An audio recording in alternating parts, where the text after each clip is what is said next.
দেখেন ইতালি, নেপাল, ইংল্যান্ডের মতো দলকে কিভাবে তারা ফাইট দিয়েছে।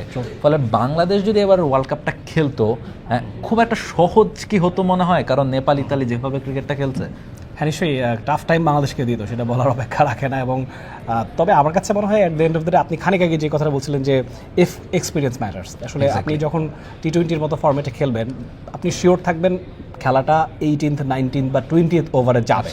ওই প্রেশারটা ছোট দলের প্লেয়ার যারা আছে তারা সেভাবে করে দিতে পারে না, অনেক সময় ফেল করে থাকে। নেপালকেও আমরা দেখছি টেরিবলি ফেল করতে, বা ইউএস এর কথা বলুন, আফগানিস্তানকেও আমরা দেখেছি ওই প্রেশার। আফগানিস্তান আপনি দেখুন 2-3টা বিশ্বকাপ খেলার কথা বলছিলেন, আফগানিস্তান এতগুলো বিশ্বকাপ খেলে এখন কিন্তু এমন একটা জায়গায় এসেছে যারা সেমিফাইনাল খেলতে পারে। আগের বিশ্বকাপ আমরা দেখেছি, এবারেও তারা টপ ফেভারিট ছিল। এখন যদিও তাদের অবস্থাটা অতটা ভালো নয়, বেশ কয়েকটা ক্লোজ ম্যাচ তাদের গিয়েছে। তবে এই যে এই ধারাবাহিকতা যদি থাকে, এবং বিশ্বকাপ, এটাই আসলে বিশ্বকাপ, আপনি 20 দলের নিচে আপনি বিশ্বকাপ এক্সপেক্ট করতে পারেন না। সেখানে বাংলাদেশ খেলছে না, এটা আক্ষেপের এবং সঙ্গত কারণেই বাংলাদেশ এবার বিশ্বকাপে নেই। 72 ঘন্টা ময়েশ্চার লোক সমৃদ্ধ লিলি বডি ওয়াশ, শিয়া বাটারের গুডনেস স্কিন রিপেয়ার করে রাখে সফট ও glowing. It's a one time thing. আমার কাছে মনে হয় পরের বিশ্বকাপে বাংলাদেশ যখন আসবে, তখন কিন্তু এই ছক কষে আসতে হবে।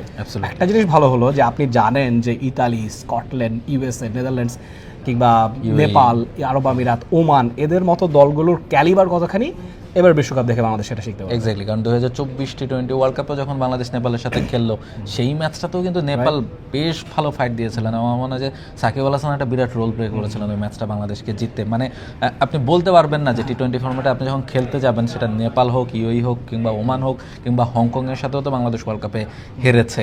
ফলে আপনি ওই বলে মাঠে নামতে পারবেন না যে আমরা আসলে ম্যাচ জিতবই। ফলে বাংলাদেশ এবার বিশ্বকাপটা খেলছে না, তবে বাংলাদেশের ক্রিকেটাররা নিশ্চয়ই দেখছেন, এবং এই ব্যাপারগুলো নিশ্চয়ই বাংলাদেশের ক্রিকেটাররা পরবর্তী সময়ে মাথায় রাখবেন যে এই দলগুলোর সাথে আপনি আসলে কি রকম প্ল্যানিং করে মাঠে নামবেন। ফলে সব মিলে আমার কাছে মনে হচ্ছে যে এবার ওয়ার্ল্ড কাপটা বেশ জমে উঠেছে, যেই কারণে আসলে 20 দল নিয়ে ওয়ার্ল্ড কাপ করার প্ল্যানটা হচ্ছিল।